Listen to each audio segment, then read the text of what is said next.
What's up, everybody? Welcome back to another episode of She or They with Kittens. I'm Kittens, and today I've got FIGHTMASTER on with me. This episode was so fun, honestly. Like, we could have kept going. I wanted to keep going, but I can't keep people on all day, and unfortunately.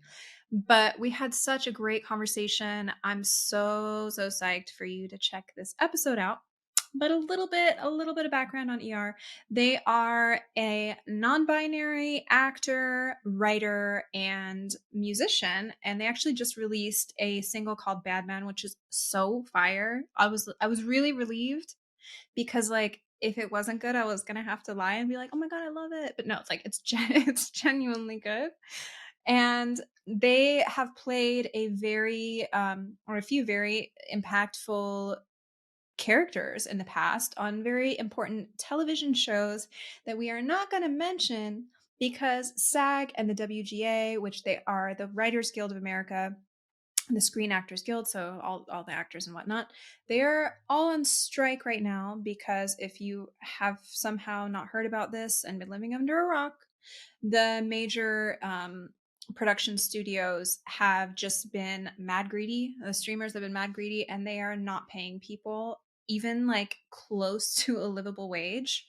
I know when you think of somebody who works in entertainment, you think like, oh, they're rich and killing it. No, most of these people are not even making $25,000 a year. They're not even able to get health insurance, which is really, really messed up. So they're all on strike right now, which is why we are not going to give any of these shows that has been on any extra promotion by mentioning them. But if you know, you know, because their character has actually really made an important impact on the non-binary community and the queer community, and just as far as representation goes, made a massive impact. And I don't think that can be overstated, honestly.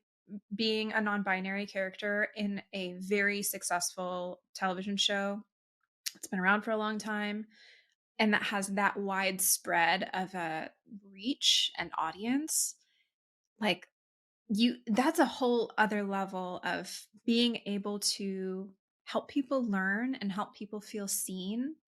And yeah, their presence in entertainment as far as music and acting and writing and all the angles go is just really super impactful. So I'm psyched to get into that. We're going to talk about, obviously, the impact. We go on a kind of long rant about women's and gender studies and queer theory stuff because we both studied that in college. That's my shit, and I don't get to talk about it to that many people that often, you know? So we talk about that, and also women's sports, WNBA, and all the intersections of identities that go on. Like, all the elements of identity are heavily represented within women's sports. So we really dig into that, which is cool. And obviously we talk about music, which their background of music is frankly fucking impressive. So I'm really psyched to hear more of their music. I'm really psyched for you to hear this episode today. So let's just shimmy cartwheel right into it with FIGHTMASTER. Hi, so glad to have you here. I am so excited to be here. I'm a big fan of your work, Dua Oh my Lipa. god. Thank you. Thank you. Likewise. Um, Thank you. Me, Dua Lipa, as well. both Dua Lipas. Um, before we get into everything, can you go ahead and introduce yourself and your name, pronouns, what you do, all that good jazz? My name is Fightmaster. I use they, them pronouns, and I am a musician. Yay. And your song Bad Man that just came out, honestly, fire, love. I Thank didn't know you. what to expect. I actually didn't know you had a like past with music. So I was like, oh shit, okay. This is actually good. Thank God. The amount of people that reached out to me, like, that said basically the same thing, where they were like, hey, listen, not to be rude, but thank Yeah. God it was good. I was like, Because damn. they really would have had everyone would have had to fake it and be like, wow, it's really good. Oh, Love good for you, it. kiddo. But I completely understand because I've had friends send me like manuscripts before to read, Mhm. and you are like in the art world, you are crossing your fingers so Yeah. hard all the time that the stuff people send you before it comes out is good because it's so hard to lie about it. Yeah, yeah. So So thank you for listening. I love that song. It's so much fun to play. We're playing it live soon. We've got more singles coming out, and I'm stoked about all of them. But Badman is kind of my baby. Yeah, So it's awesome. I mean, like the beginning, the opening bass line is very like Joy Division-y, which I was like, okay, I like ooh, this. Yeah. But were there any other like musical inspirations sound wise? you know, I was on a real kind of kick when I was recording Badman, where I was listening to a lot of Fleetwood Mac, but I was also listening to a lot of like Pretenders and Beach Boys Ooh, actually. interesting. And for because I had watched this documentary about the Beach Boys and how people are still studying their Oh harmonies, and wow. when I went into Badman, I wanted to get that kind of like grungy, like Runaways Mm, sound, but I wanted it to have that really fun kind of like mid 70s, early 80s vibe of yeah, like a Fleetwood single. And I wanted it to have these walls of vocals, like I think the Beach Boys did almost better than anybody. So those were three of the bangers that I was listening to when I yeah. was doing I that. mean, killed it, honestly. What up? So Thank you. is it you and like other people, like a band, or are you doing the whole thing? Like what's the breakdown? I play Uh-huh. everything, but the drums, and then I have a wonderful producer, Riley Gear, and he'll come in. We play basically all the same instruments, so sometimes we'll trade off, and he'll have something great in mind for the bass, or I'll have something in mind for the synth. But he's always in the pocket on the Mm, drums, and I'm messing around on everything else. nice. That's so fun. How long have you been making music? I know you have another project called Twin. Is that still a thing or was that an old thing? Well, that was so Twin was my first band, and we had a great run. We got a song put on a pretty big TV Mhm, show that I will cannot mention because of the mhm, strike. And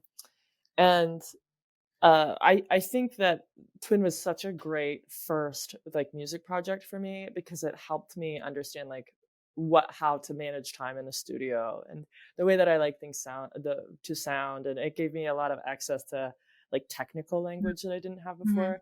But this project, Fightmaster, is like it's really mine. It's kind of all mine in a way that is really refreshing to me. mm. What do you like? What's the best part of having this different outlet? Because you do other things that we can't delve into. We can say you act. We can say you're an actor, right? Hmm. Okay, so yeah. Yes. Obviously, we're in the middle of a nice big strike here. So can't get into all the things, but you do act. And so having this other outlet, I'm sure is really, I don't know, just helpful to have right now. It's huge. Well, I'm an actor and a writer. And so I'm actually in both of the unions that are striking right now. And I think that we are just in a new era of artists where a lot of people that I know are multi hyphenates. Mhm. And so a lot of us have been able to um, pivot to the other things that we're good at and enjoy doing. But, acting and writing are also their team sports. I Right. do believe that.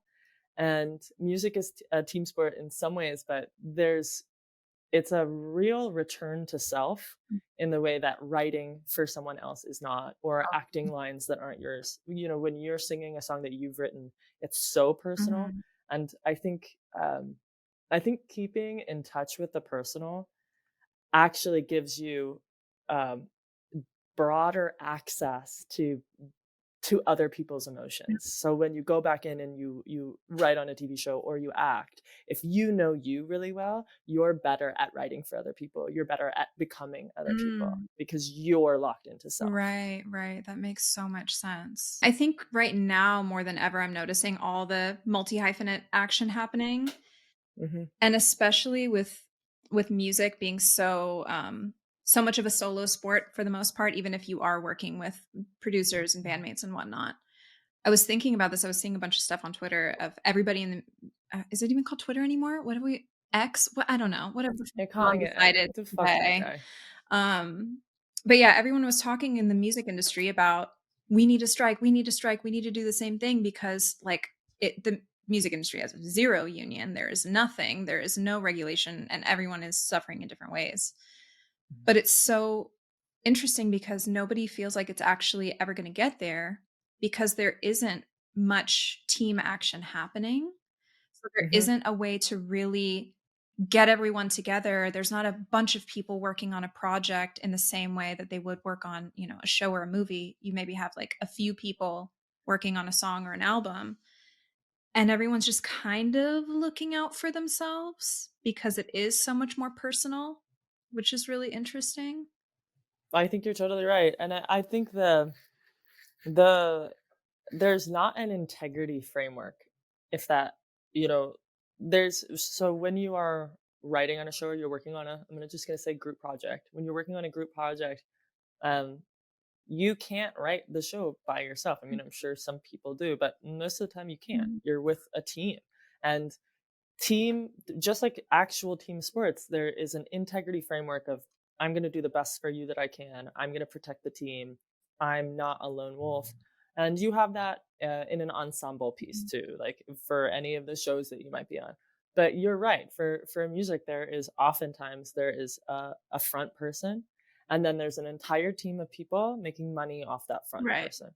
Everybody's fighting for Yeah. themselves. Yeah, But definitely. that's the truly the music industry is like my new wild west because I've spent the least amount of time solo in that industry, Mhm. and that I'm really learning a lot really fast. Yeah, it's it's fucking wild.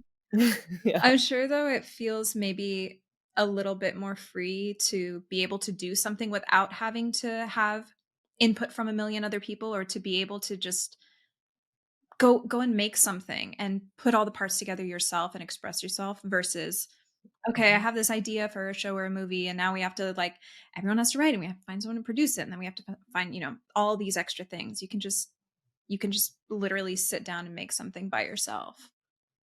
Yeah, that part's wonderful. I mean, the part of it that's really lovely is that music is based on your aesthetic sense, Mhm. and so it's from the way that the song sounds to the way that the artwork looks to the things that I wear on stage. Like I'm picking all of those Mhm. things. You know what I mean? And the musicians that I put behind me for live shows, I picked them out, you know? So all of it is it's really getting me in touch v- very hardcore with my own aesthetic sense. And the cool part about working on, I'm going to keep saying group sports, is that you can bring aspects of yourself to that room Mhm. or to that, stage or, whatever. But at the end of the day, you are serving a higher aesthetic. Mhm. And that can be really cool because you're like, you get to lose yourself inside of a world. Mhm. But with music, you're constantly having to find Right, yourself you're creating your because own world over and over. yeah, and if you don't have an aesthetic, people notice that too. Yeah.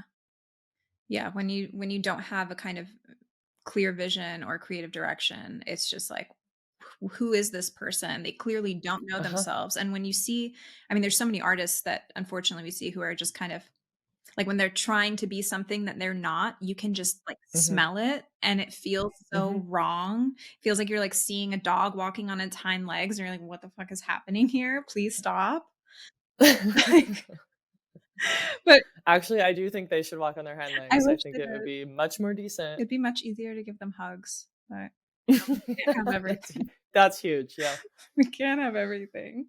You keep talking about team sports though, and I mean, for anyone that hasn't met you or knows this, you are like fucking tall as hell. Like you're how tall are you? I was like, hey, I'm short, so whatever. But yeah. Yeah, I we had just for the audience, we had been introduced to each other by our mutual friend Justine, who works at Together. Um, and Together is a great company in the sports world. And so you DJ'd Together's event at the WNBA All-Star Mhm. game in Vegas, and I was out there just truly to be a party boy. I think we bonded over the fact that inside of this casino, we had somehow found the only room that didn't have a ceiling, but we didn't know Yeah. about it. Vegas is such a mind fuck. I can't tell if I'm gonna go back every weekend or if I'm never gonna go there again. It really is wild because they specifically make it so you don't know what time of day it is either, like inside the casinos. The lighting, the temperature, it's like it could be 4 a.m. It could be 1 in the afternoon. Like, you have no idea. So it's so easy to get just like fully swept It up. tortured. Yeah. Tortured. Yeah. And like walking around kind of it to me it feels like a little bit of like a zombie world Yeah. because we're like at the WNBA All-Star event, I, like have so many friends from different worlds there, and we're walking through the casino where we're staying, and I'm seeing friends at 4 o'clock in the morning still gambling, and I'm like, I didn't even know you gambled, and they're like, I didn't even know I Oh my gambled, and then they're kind of like stumbling off, and you're like, God. Fuck. get out of here, man. Go Please go home, sleep. have some water. And then you run into a random like dental convention. That Oof, was yeah. that I did a deep dive on that. So I know we ran into this group of people wearing all white. So that's what we're talking about here. They were all wearing all white. And I was like, I need to know. I need to know what is happening here. And it was like an association of Invisalign dentists specifically having a party. I love that they were wearing I all white. They know. were like, "White is the color of Yeah. teeth. That's what we're gonna wear." That was their like party fit. They're like, we're so edgy. We're having a fucking party out in Las Vegas with our dental buddies. I don't know. I did a deep dive on it. I found their Instagram. I was looking at the posts. It was a whole thing. Do you follow? Did you I follow? didn't. I'm just a silent lurker. But they had bought out like tables and like big banner things at the Encore Beach Club. So they were like raging, like the DJ's going and it says like American Association of fucking whatever, and they're just like popping, like it was a thing. It was. I Incredible. love There's that. so many worlds that we don't know about. I know. I'm like, they look forward to That's that. somebody's entire They existence. look That's forward to that all awesome. year. Like they look forward to that all year. They're like making jokes in the office, like in January, being like, "We'll see Craig in Vegas." Yeah. Like, Yeah. wow. I Well, good for them. Maybe next year we'll be invited. hopefully, I mean, we can just show up wearing white because I'm sure that'll be a thing again. Yeah, it'll be really cool. Yeah. But we met at the WNBA All-Star event because I am obsessed with women's basketball, and I used to play Okay, basketball, that's but what I I was also gonna played ask. college volleyball. Okay. I was like, yeah, Yes. there's something else here. I feel like you're not just like a fanboy. Like there's No, I'm in it. I played small time college volleyball, and I coached volleyball, yeah. and I played basketball for a long time. So I'm just a little bit of a slut for Yeah. sports. And I love being around all the tall dykes. Yeah. Like, it feels so magical. It first of all, a lot of them are taller than me, which is an experience I never get. I am 6'1". I never get to be a little bitch. And You're I'm like, it in feels this so room, like, small. staring up. Yes! I mean, I fully was like, maybe it's she, her for the evening. Like, I was like in heaven, in like the big, like, it truly feels like you're in a forest. Mhm. It's so That's my wonderful. And full-time like, life. I'm 5'4". Everybody's taller than me. Welcome to my world. it's wonderful. I don't know why you would not be so stoked about that every day. You get to feel like baby everywhere you I don't go. like feeling like baby. It's not fun. It's overrated. See, we just need to switch roles for a day. This is Do we it's not Freaky 13 Friday going on 30. this? What's that one word? Do Yeah, we'll Freaky Friday it. That's it. I feel like that's the move. So you love basketball, you love sports. Mhm. Well, I'm mostly just obsessed with I mean, I like all sports, but I think women's sports are more interesting, and I think that they're more interesting because of the political aspect of it. How Like, so? when we talk about the WNBA, I've talked about this a lot, but the WNBA is 80% black, Mhm. and it's so many queer people, and we've got non-binary players in the WNBA, and we have working mothers and working parents in the WNBA. Mm.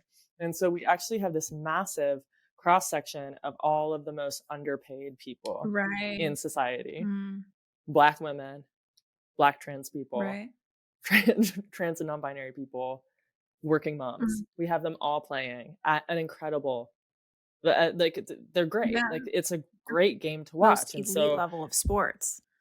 it is. It's an elite level of sports, and it's thrilling to watch. And all of these arguments that are just starting to sound so ridiculous, because when you go and see women's sports, you don't realize how big these folks Mm. are. Like, and so we've been told a lot of rumors, or a lot of bullshit about how women's sports are not as fun because the women are small, and because there's no impact, and It's not as dynamic, and you know what I mean, all of this stuff that basically just is like this Patriarchy. message that women, Just it's yeah. patriarchy.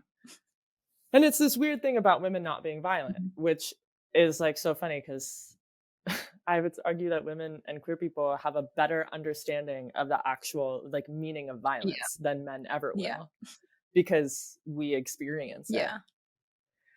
And the all-star game is like a fun one to go to because you're watching Brittany Griner go Mhm. out there, and here's this 6'9" human being that for fun in the middle of the game picks up another player and like pretends to spank her on the butt. And then I think it was Kelsey Plum, and then like sends her off into the crowd, and the whole audience is like, yay!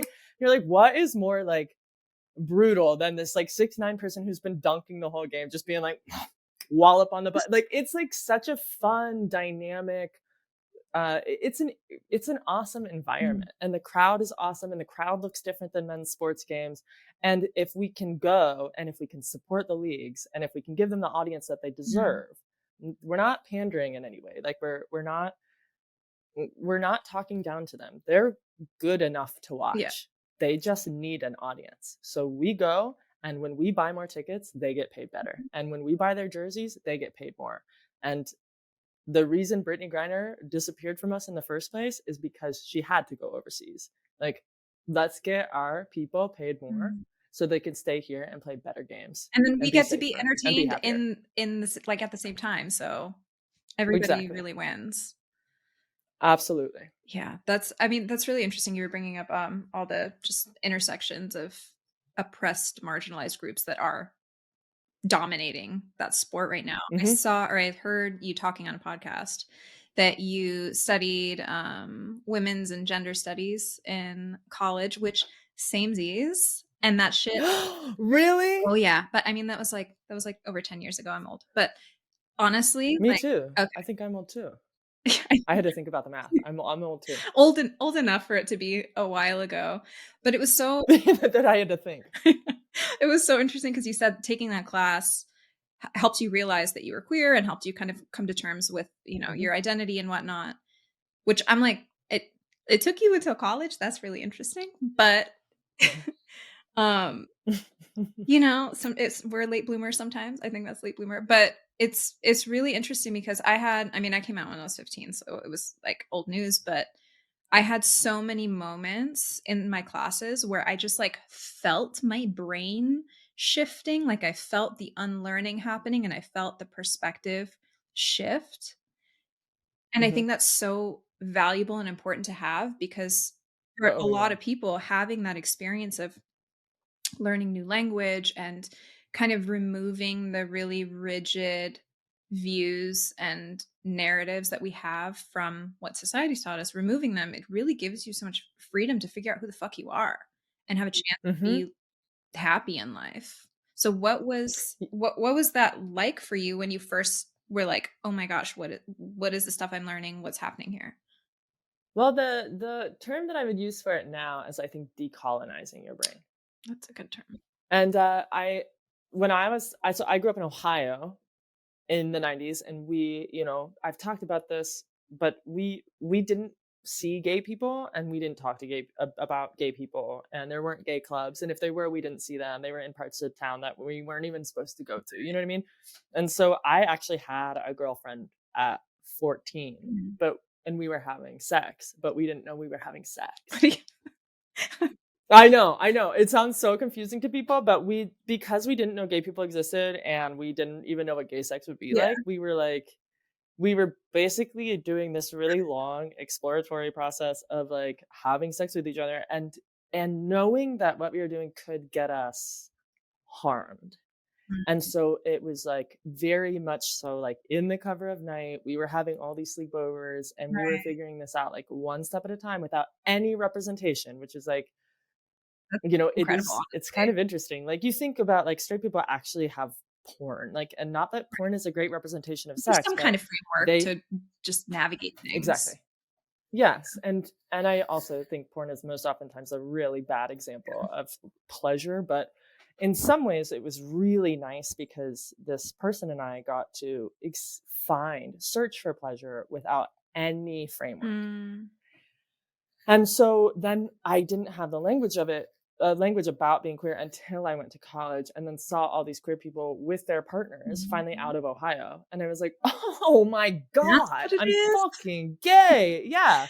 And then it was like everything just happened so fast. My whole world opened. Mhm. But the cool part about women in gender studies was it might have taught me about it taught me both sides of me. Like it taught me about my queerness and it gave me access to that language, but it also taught to me about like my it taught me about my own biases. Mm. Like that I had grown up not seeing so many different kinds of people. And so I had, whether I liked it or not, I had a lot of internalized homophobia, internalized misogyny, definitely racism, like all of these things that were Mhm. just, I didn't even realize it, but they were ingrained in my being. Yeah. And so getting to undo those, seeing your place in a system, I think that's actual, like the work is decolonizing Yeah. because you're not supposed to even know that you're not seeing Mhm. things. You know, whiteness is set up in this way, and straightness is set up in this way, and patriarchy is set up in this way as to be invisible to the people participating in. Mhm. Mhm. When everything else is meant to look like an aberration and a choice. Right. Right. And when you realize that you're also choosing to participate in toxic whiteness, or you're choosing to participate in patriarchy, like then you can remove yourself from that system or at least acknowledge your privilege inside of it so you can be better to people around you. Mhm. And so learning about yourself is not just like, oh, I'm queer and now I have access to the language. It's and now I'm having better, richer, deeper connections with more people because I'm not so Mhm. self-focused because of my own internalized patriarchal whiteness. Mhm. Mhm. Yeah, it's really taught to us as like the default, which is so funny because I feel Hmm. like not funny, but there's so many people that right now are like, "Don't call me cisgender. Don't call me that. That's a slur." It's like, bro, literally, it's just like it means you align with the body you were born in. Like it's Hmm. not that big of a deal. But they're like, "Oh, just call me a woman. I'm not a cis woman. I'm just a woman." And it's like you're just not seeing that. It's like zoom out. There's so Hmm. much there. You don't have to just live in this tiny little box of the things. There's so much out there. There's so much more language and identity things and just like just ways of life and people are so like tunnel vision. You can see them getting uncomfortable too because the phrase that I hear most from like cishet white folks right now is that everything's about identity Yeah. politics. And then you ask them like, well, you ask them questions about them and they don't know the answer or they'll say something like, I'm just me. Yeah. And No the self-awareness. fact no self-awareness and they don't understand. They think that they're benefiting from the system and in so many ways they are, but they've actually been separated from self too Mm. because the only identity they have is being a cis woman. And the only identity they have is being a white girl inside of a Mhm. patriarchy. And you're like, no, you are more than Yeah. that. And so when you're looking at all these people and you're angry at them for developing their sense of self, Mhm. ask yourself why. Right. Why are you mad someone else has an identity? Yeah. Like, is it just some deep-rooted envy you're feeling? Like, and if you're feeling Mhm. explore it. Stop Mhm. pushing that on projecting that on other people. It's really unfortunate because there's just so many people that don't wanna question things, they don't wanna learn, and I think that's one of the best things that I gained from studying gender and queer theory and feminist theory and all that was there's constant reprogramming that we need to do. Like I've Mhm. been very aware and like I'm on it with literally everything having to do with like identity politics and culture and literally everything. I'm like, what's the newest language? What's the best way to validate this? And I'm always checking in with myself if I have a little just ping of resistance to something. I'm like, Mhm. ooh, what's that? What is that? I don't like that. Let's figure out where the fuck that is, clean it up and move it out. And I'm comfortable with that uncomfortable feeling, and I'm comfortable Yes. with the unlearning because I know it's doesn't make me a bad person, it's natural, and it's something I'm gonna have to do forever. And so many people are so reluctant to even just explore that. They just immediately go like, I don't like it. Don't tell me that I don't know something. I don't want to admit that I don't know something, and it makes me feel yucky. So just remove it, remove anything that makes me look at myself. Mhm. I like what you said. I like the idea of being comfortable with the unlearning. I think you're totally right. I think we're raised in a society that says like you need to be right or you should feel humiliated. Mhm. And there is such a massive world around us that it would be ridiculous to assume that we know everything about it all the time. So then taking away this like apparatus inside of us that is constantly humiliated when we're not correct, if you can get rid of that thing, you'll still feel the pangs every once in a while. Yeah.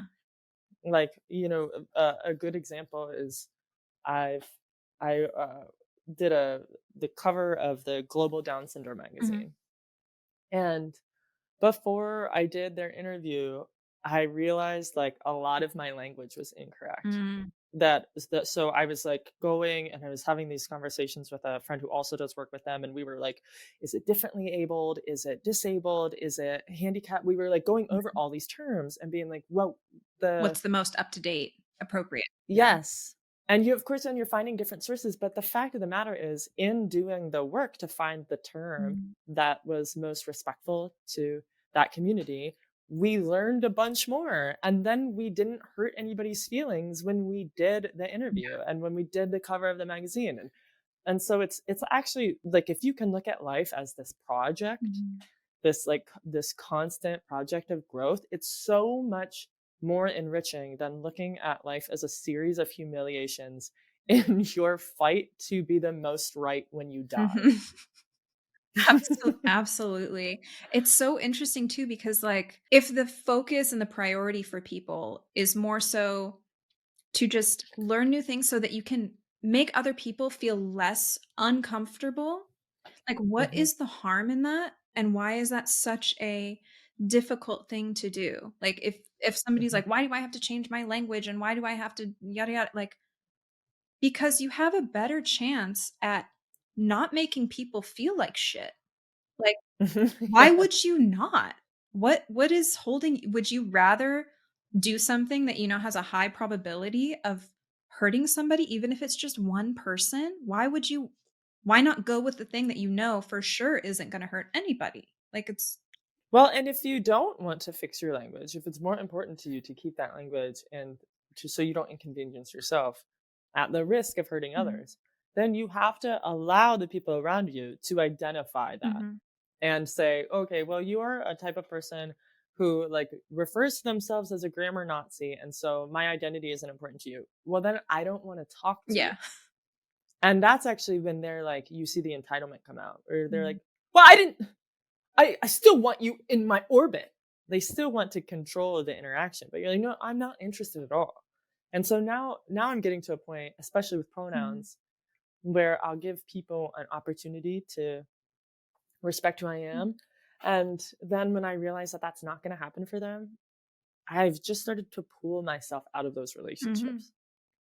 And it doesn't have to be forever. Like I think when you're talking, I talk to a lot of queer kids that are asking this about family. mhm. If family loves you, they're gonna be for you at the they're gonna be there for you at the other side of the tunnel.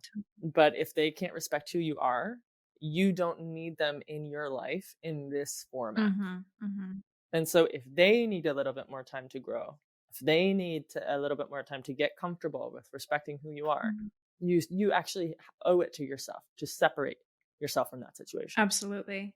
until they're ready. 'Cause sometimes it may take, you know, a week, it may take months, it may take years, but Mhm, I mean, I personally have experienced this. I know a lot of people where their families were not accepting about certain parts of their identity when they came out, and years later, through different experiences, different conversations, whatever, they slowly came around and had time to adjust their views, their beliefs, how they operate, how they process human existence. And mhm, I mean, when that time comes, it's beautiful, but I've definitely had that with people where I'm like, if you don't want to get with it, like you're not going to be in my life. So that's the choice here isn't between am I going to be gay or not? Am I going to be non-binary or not? Am I going to be this or not or that or not? mhm. That's not the choice. It already is what it is. The choice is are you going to get with it and be part of my life or not? And Yeah. can you accept that? Can you sit with that? Can you go to sleep at night knowing, yeah, I made the right decision by, pushing my child away? That's on them at the end of the day. I agree. I agree. That's their own if they're comfortable with it. That's a shame I personally could not sit with. Oh no, God. But that's, that's it's a different existence. Yeah.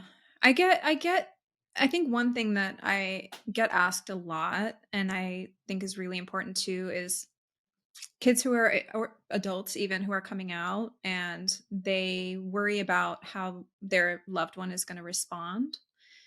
And a lot of times it's not the response you're hoping for, not like the magical, "Oh my god, yeah, love it. Great. Mhm. Like no big deal. What's like let me meet your partner, whatever." That's kind of an anomaly to happen. I feel like it's getting a bit better these Yeah. days. But I think it's really important to note that even if your family or whoever is not immediately accepting, there's so much hope and people really do come Mhm. around. I feel like more come around than not with time. I think you're right about that. I think unless there's some kind of like major religious Yeah. wall in the way, oftentimes you do see people grow. And I mean the thing that is also true, I have to remember this all the time, is that we are in more progressive communities. Mhm. Like queer communities, they have they have more diversity. Like there are more people of color, there are different religions inside of queerness, there are different types of people, Mhm. and the gender spectrum is vast. And so you actually have a lot of people that are coming from the margins together and sharing Mhm. ideas. Whereas when you're in the center, the only thing that you're hearing is propaganda to keep you happy in the center. Yeah. So you don't want And to figure being in the out. center, being happy there means you don't want to go into the Mhm. margins. So all the propaganda you're receiving is don't go past the fence. They're miserable past the fence. Mhm. And so then when someone tells you like, okay, well, I'm moving my apartment to the across the fence, there I do think that they're like talking about my own mom was the initially when I came out to my mom, I interpreted her response as icy. Mhm. And then when we talked about it later, years later, she was like, I wasn't disappointed in you for being gay. I was in that moment that you said that to me, I was reimagining your entire life. And I was thinking about how much different it was going to be Mhm. and how much harder. Right. I've heard that And same and that's fair thing. to her. Yeah. Yeah, she's been told like, well, those gay people, they have really hard lives and they can't have their own children and they get bullied all the time. And once again, it's like across the fence, it's so much harder across the fence. And so then once I was like waving to her and being like, look at all my friends on this side of the fence. Look how happy I am Mhm. here. We can have children. Did you know that? Yeah. Like once she realized that I could be happy Mhm. in the margins, she was completely fine with everything. Mhm. And so that's an adjustment period that we do owe to people a little I bit if we want to agree. keep them around. Yeah. I mean, you can't expect people to unlearn and undo a lifetime of worldviews and belief systems in a second. It takes a minute. It takes a minute to process that Correct. and see like, okay, my person or my child is they're okay and their life is going to be Yeah. okay and like I didn't fail as a parent because of this. Like everything's chill. They can still be happy and successful and live a fulfilled life and their life is likely way more fulfilling by living authentically versus not, so Oh, I should be yes. psyched for them. Well, and I don't know about you, but I would not trade being gay for the You whole couldn't pay fucking me. You world. could not No, you fucking pay could me. not pay me. There's not enough money. Like, I actually think the tables are turning a little bit, where I think the whole gay community is having conversations where, like, how can we send money to our refugee sisters, aka straight I women? know. I Like, know. how do we get them out of there? It's so unfortunate. I was talking to my last guest about this because she made a whole album called, or an EP called Songs for Women, Mhm. and Cool. she's incredible. Like she writes for like all the biggest pop stars and musicians, and like she's fucking killing it. And she's very much surrounded by a lot of men in the music industry as well. Mhm. and all the women that like her tend to be straight women. And so she hears, and I hear this stuff all the time of like the complaints and the drama from both sides. And I'm like, what are you fucking guys doing? What are you guys doing to Mhm. each other? Like, men are doing weird shit that's making women feel crazy. And then the girls Weird are shit. playing crazy games because they're used to guys Uh-huh. doing weird shit and they're trying to like cope. And I'm like, it doesn't need to be like this. I wrote that single Bad Man. I A big inspiration for Bad Man was, like, a conversation for, I say, women and femmes Mhm. to it was like this Pied Piper song was the idea of telling a women and femme audience there are versions of masculinity that are just as fun and just as exciting and just as horny and so much less toxic. Mhm. When you can experience that over here with the Come queers. join the dark side. It's nice. Come. It's so much better over here. It's so much more fun. We're having such a nice time. And I do like I'm telling you, I think that they all think that they're like lucky not to be gay and I'm like, no, no, no. Sweeties, we are Yeah. praying for y'all. Like, to be fair, we have our own difficulties and dramas because women are chaotic and, like, there's some wild shit, and we have much more deep, complex emotional bandwidth than I Hmm. think men traditionally do. So shit can get crazy. You're talking about a richness of Yeah, love. but I wouldn't change it for the world. I'm like, it keeps things interesting. It's like a little spice. It's Yeah. nice. It's more, when people when they tell you that, okay, you've been through a million breakups, your first breakup with a girl is the worst thing that's ever happened to you, My which first let's just relationship was a girl, and that breakup traumatized me for life. yo, Like, absolutely what? same. And mainly, actually, I will say all of them afterwards. Like any woman I've ever broken up with, I've been like, I mean, I I'm gonna change the language here to be inclusive to all my partners. Any queer person Mhm. I've broken up with has ended my world. But the reason that they were able to end my world is because I think women and trans people are so vast. Mhm. There's a deeper Like they connection have and more complex connections and more connection yes. points that happen versus just Hmm. like, "I think you're hot," and, like, "I'm supposed to like you." Yes, I think you're hot. I'm supposed to like you, and I know that I'm supposed to have kids. Yeah. Like, no, no, no. We're like the way that she sips her Yeah. coffee makes me want to Yeah. die. Like, it's so fucking Yeah. intense. I don't wish queer breakups on anyone. It's truly a whole other level of, like, just dramatic, deep, poetic, just oh Yes. my god. Yeah. Yeah, you don't know pain I hope until you've done I it, hope I never period. have to experience that again. I'm like, my I've been through enough, and with my girlfriend, I'm like, "You're not fucking going anywhere because 'cause I've been through Uh-uh. enough shit, like, you're stuck." No, I tell my gal that all the time, like, "You think you're going Yeah, somewhere? fuck no. You think I'm about to do that No. again? You're out of your fucking mind." I'm I'm exhausted. I'm tapped out. I've had enough. Yeah. I know. Whatever problems we have, guess what, bitch? We're going to Yeah. therapy because 'cause you're not going anywhere. Yeah. Yep. Oh my god. Yeah. Oh, the trauma. The trauma. Jesus. How long have you been with your partner? It is our 4-year anniversary in 2 weeks. Ah! I know. And before this, I had never even hit, like, 1 year in a healthy way. It was always, like, up and Wow. down, like, the breakup roller coaster of, like, a month, and then a month later, you break up, and then you get back together and just, like, ride the toxic train. I did Yeah. that for almost a year prior, but no. I've done a couple 4-year Oh my relationships. god. Um, I've done a couple 2-year relationships, a 3-year relationship. Oh, wow. Oh, I've wow. I've been Like, long term. I've been in business since I was 14. I like truly I think there was a 6-month period. And 6 months is the longest I've ever gone Oh my without being god, in a okay, serial relationship. monogamous. Got it, got it, Yeah, I mean, and honestly, monogamous is got it. Ish. Ish. not too much Yeah. information for our audience, but Yeah, they're serial Partner. tried monogamous. Partnered, Yeah, yeah. so Serially yeah. partnered. Yes! That I think that That works. one. That one works. Yeah, I had a lot of I was like a serial 2.5 monther, you know? I'd Mhm. bounce between those, and I'm like, "This is amazing. I love her. This is it. Just kidding. I'm fucking out of there." What happens? I've always kind of wanted to know, like, what happens at that 2-month point where you're like, "I'm out?" People's, whole mask starts coming off.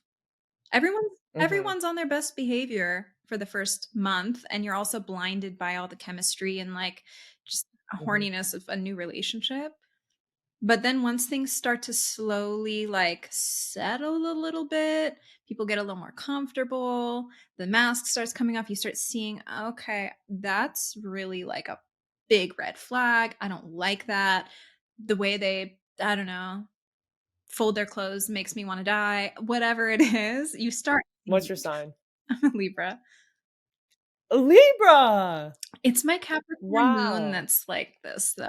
I was gonna say because I was in that moment when I heard the laundry thing, I was like, "We're getting some Virgo energy." I know, it's very much Virgo, but no, it's my Cap moon. She's controlling and very Wow. particular. Yeah. Well, you know what? I don't necessarily find that unhealthy because I think that my brain is like, "Ooh, a problem? Might as well buckle up." But that's the thing is, like, sometimes it's fun. Sometimes it's like, "Ooh, problem solving. I like this." Yeah, I yeah. let when I it's Certainly. like a escape room, but I don't want to escape Mhm. it. I just wanna solve all the puzzles. That's fun. Stimulating. Mhm. Yeah, now I don't want that. Yeah. Like, in the now that you and I are elderly, Yeah. We're I don't old white do you identify as a lesbian? Actually, I didn't even ask you that. I don't know if you I identify.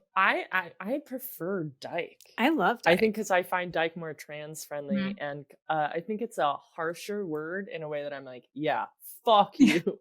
Dyke as in fuck you. I like You know what I'm I saying? like Dyke a lot. I use Dyke often. I Mhm. also really love Fagette because it feels like, Ooh! "Ooh, I love Fagette."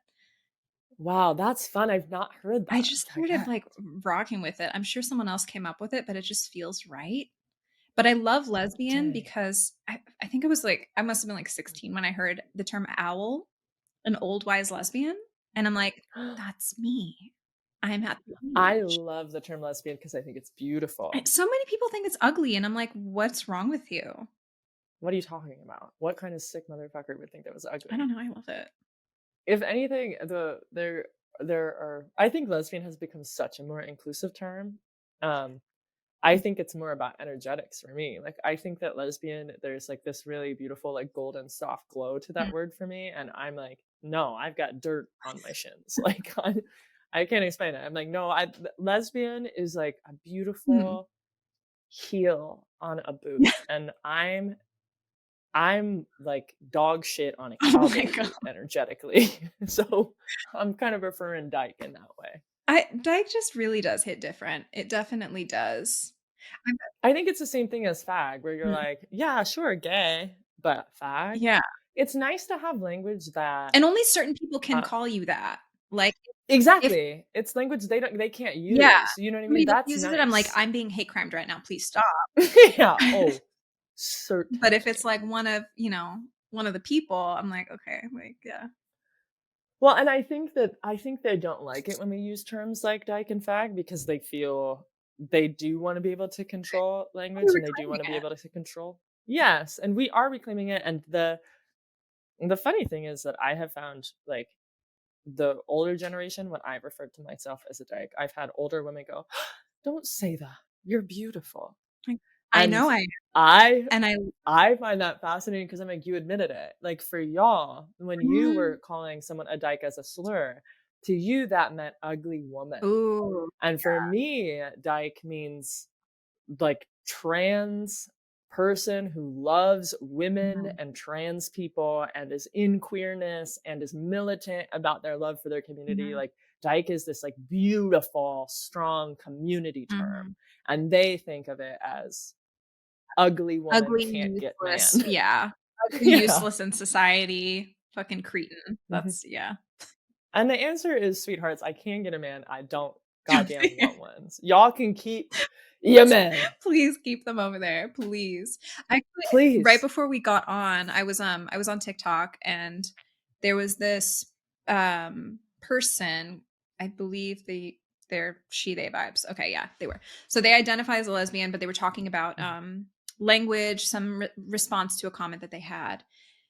And they got into how people have largely been using non-binary as like women light, basically like, oh, our women and non-binary employees, and Mm, it's just women and people who are perceived to be assigned female at birth, you know, that kind of mhm, stuff going on. But then it kind of rolled into this whole thing about language and how the term lesbian has been uh, redefined or in this redefining process. mhm, And I've been thinking about this for so long because I hate all the definitions of it right now. I feel like they're really like muddy and not there. Like they're still being workshopped and like badly. mhm. Because right now I think the most up to date is non-men loving non-men. And I hate that because it's still centering men. Like why are we doing that? What Yeah, the fuck? fuck that. I'm sorry. That's gonna be a no for me. Right, and then there's, like, what is it? People who, like, love women and non-binary people, but then that's kind of tricky because what about non-binary people who are, you know, have different, like, assigned male at birth or are intersex or whatever? I'm like, "Is that what you mean by that?" Because I But that's what's so nice about queer. Like I've been having the same conversation. It's like I love the term queer because the for me, I'm gonna really alienate a male audience right now, but what I don't like is I don't like the the way we've raised men, cis het men Mhm. in Yeah. patriarchy. I think that they have so much unlearning to do that they're not oftentimes willing to do Mhm. that I can't be attracted to Right. them. I really feel that way. And I don't feel unattracted to I like all different body Mhm. parts. And so when I say I love women and Mm. I love femmes, like I love feminine gay Mhm. men. I love trans women. I love trans men. I love cis women. I love all of these people because what I think the queerness Yeah. is, I really fall in love with brains. Mhm. I fell in love with a human being, and then the nice part about loving sex is that if you're in love with a human being's brain, that's their biggest sex Right. organ. Then everything else is about finding that pleasure between two people. Mhm. The only brain I'm not interested in is one that is benefiting entirely from Right. patriarchy, and that's just not sexy to me at all. Right, right. I completely agree. And I wish there was a way to put that in a nice, concise definition for people. I'm queer and I don't like cis men. Right. I I mean, that's concise, but I mean, just, like, having it in a way of, Mhm. like, I don't know. No, You I know what know I what mean? you're saying. I don't even wanna have to mention cis men is what I'm saying. I completely agree. I think you're totally right. I've been trying to think about the linguistic alternatives to not male as Yeah, well. without mentioning it's like we need more language. Wherever the, like, gender theorists are out there, like, can we get some better, like, more language options? I'd love that. I actually feel like it's an all hands on deck situation. Like I think that us having these conversations are important Mhm. because it puts this exact little conundrum in a bunch of people's Mhm. brains. And so we can all think about it and all offer alternatives because I can't tell you how little I think about cishet men. Mhm. And so then when I'm describing the people I'm attracted to as not male, it feels so fucking off. Yeah. Yeah, because it's just, like, centering that, which feels just fucking weird. There's a nice thing about femme and masc Mhm. that feel um, sexless in the term of what Americans Mm. call gender, like sex, but sex is in body parts, Yeah. right? It feels sexist. Masc and femme is about energetics to Mhm. me, and it's queer. Mhm. And so I am attracted to mascs and femmes. Mhm. And I think in saying masc and femme instead of saying men and women, Right. I'm acknowledging an entire spectrum of people Mm. I like in a queer lexicon right. because straight people are not saying masc or femme. Right. Right. That's a very good point. I like. And I think that if we think about gender in these like playful ways of like, I like masc and femme anyway, because they are not about body parts. They are about energetics. Like, you know, that beautiful, like lithe gay man that I'm imagining right Mhm. now, like I would identify him as a femme, Mhm. right? In my brain, Mhm. this example person. And at the same time, like the butchest dyke I've ever met is a mask to Right. me. And we're not talking once again about privates. We're talking about Yeah. energetics. I think So maybe we're closer with that kind of language. yeah, no, I like that a lot. That seems to because people really like even in the queer community really fight back when you're using like I see so many lesbians being like, no, lesbian means woman loving woman, and that's cisgender women love. And I'm like, Yo, that's yeah, turf I was like, shit. get the Fuck turf y'all. shit out of here, first of all. Like that's Mhm. ugly. But That's ugly. You look like shit. it's so I just can't. I'm Being a turf makes you the ugliest person on the planet. That's a fact. literally it makes you ugly and have like the IQ of a rotten sandwich. It's fucking gross. Yes, It's it puts skin tags on your pupils. That's what being a turf embarrassing. does. Like, watch the hell out, y'all. Skin tags on your people. So nasty. I really don't like that. Wow. I Yeah. really don't like that. Oh, You're God. welcome. You're gonna think about that for a long time, and so will the Unfortunately, turfs. unfortunately, I am, but thank you. Okay, so we cannot talk about Mhm, specific things relating mhm, to TV and film because there is a strike going on, which shout out to everybody who's been on strike. It's been too long, honestly. It's shocking. So we're gonna not mention things that we don't want to mention here, mhm, but I think it's really important to address the representation that comes from certain characters that certain people may play on certain shows and films. mhm. Um, Yes. and I think just like your experience in college, having this new language and putting kind of a, not a face to a name, but just putting an experience to a word or an experience to just understanding yourself and being able to express that and how important it is to have access to those things that can really help you identify yourself. It's so important and a character that exists on a show of some sort um who is non-binary Uh-huh. was I believe one of the first important ones out Yes, I there. think the first on network. Yeah, which is so major. So I'm wondering like did you have a similar experience growing up at all seeing or maybe even after you came out but seeing yourself represented in media? Do you have an actor or even somebody in music that you're like, yeah, that makes me feel like I can be me? I th my answer is a little complicated. I think that I feel a lot of like this is going to sound very religious, I think, maybe, but I'm going to say it's spiritual. I think that I feel very purpose driven. Mhm. And I think that I have spent a lot of my life um, creating things that I did not see. So um, trying to find words for the feelings or words for the acts or words for the ways that I was loving people Mhm. and then building representation. Right.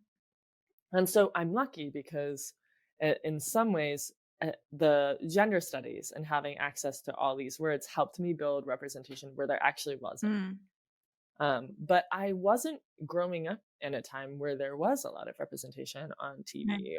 We had And like Ellen and um, what, Rosie O'Donnell?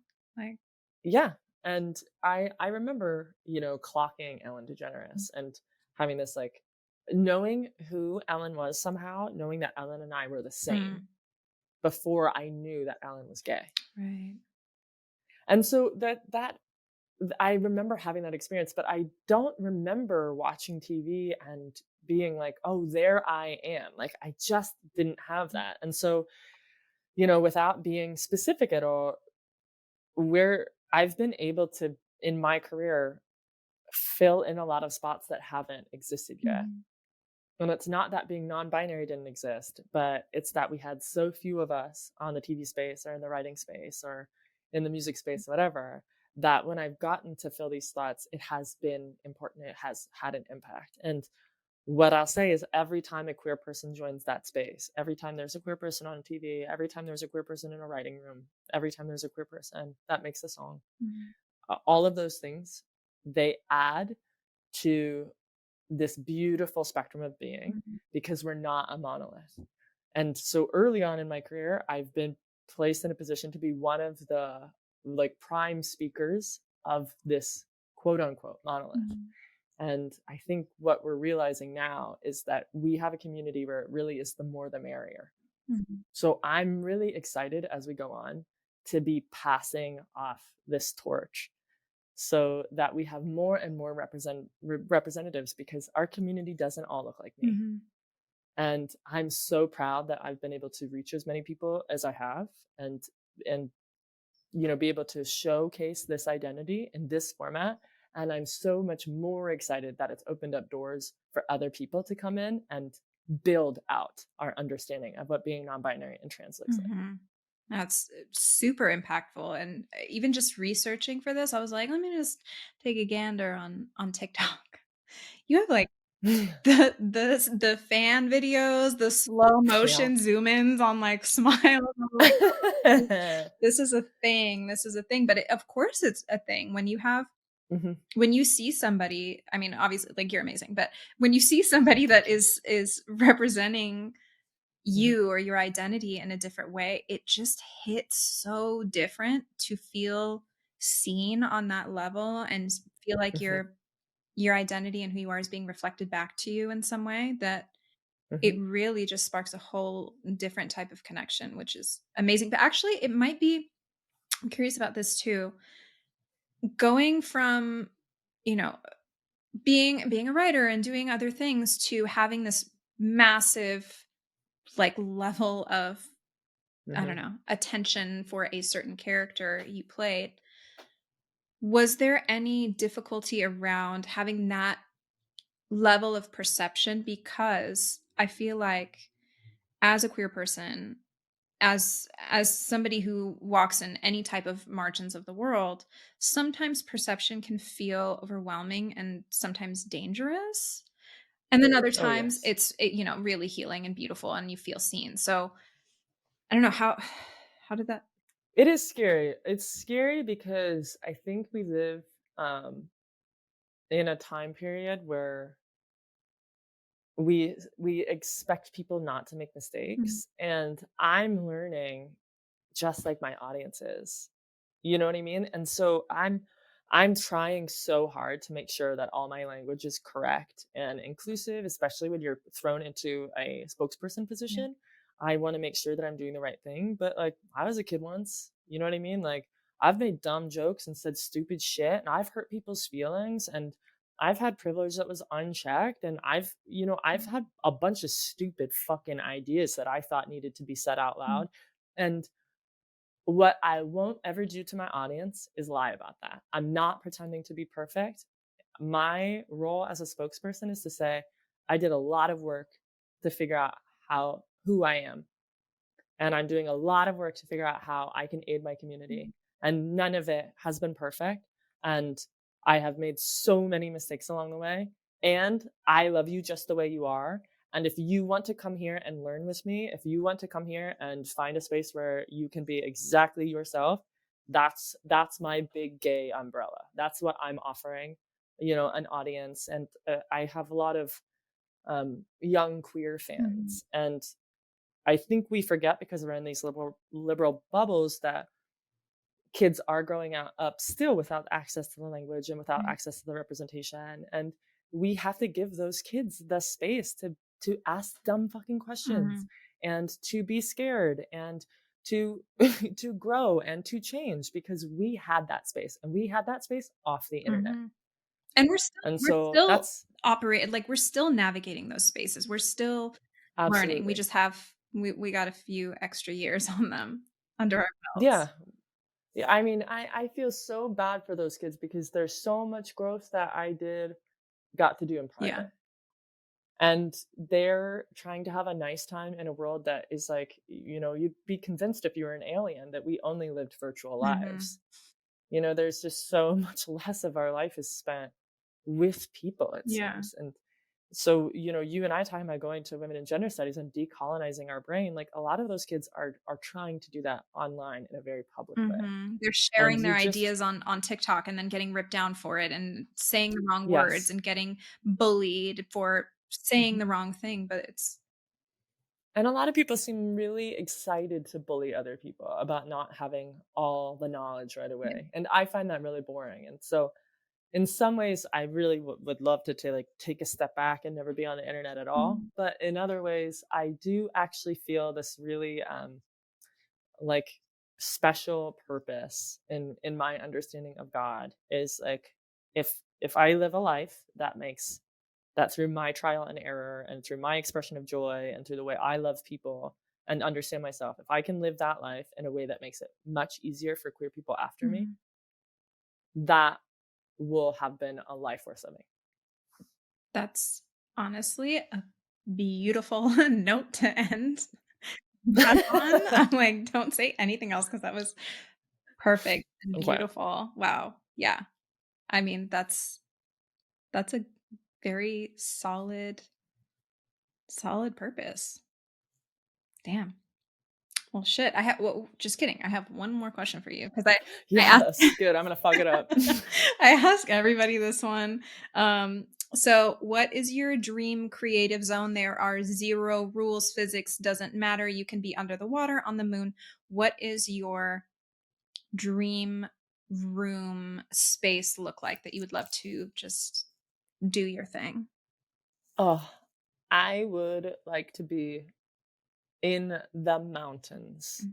next to a creek. It looks like North Carolina in my brain. And there is a cabin up there and it is all wood and it's filled with musical instruments and all my friends can get there by helicopter and it's free to fly the helicopters because this is a dream scenario and they come to my They can house teleport if and we you play want. music together. Yeah, they can teleport. It's a dream. You're right. They can teleport over and we are away from the rest of the world and we get to have our little fireplace and play our instruments. And that is, to me, that would be prime happiness. And you know what? I live in a house right now that is basically an old Mm. cabin. It was built in 1911 Oh, wow. and it's got a working fireplace and everything is wood and brick and it's just in the middle of It's LA. giving cabin for sure. It's giving habit, and I this is the happiest place I've ever Mm. lived. So yeah, I guess this, but in the Next mountains, to a creek. next to a I creek. love that with a teleporting helicopter pad Yes, for for free. free. For free. Beautiful. And any last words of advice for anyone who may be listening, just going through their own identity journey? It's it's so much more fun. It's so much more fun here. I promise. There's so many alternate universes that you can live in, and if you don't explore at least a few of them, you'll have wasted your time. Period. Yep. That's that.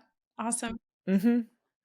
Thank you for having me. Thank I've had such a lovely Yeah, time. thank you for doing this. I really appreciate it. This was awesome. I like never get to talk to people who've studied gender theory too. So I'm like, yay for me. Oh, how Yeah. refreshing. Awesome. Well, thank you so much. I'll talk to you soon.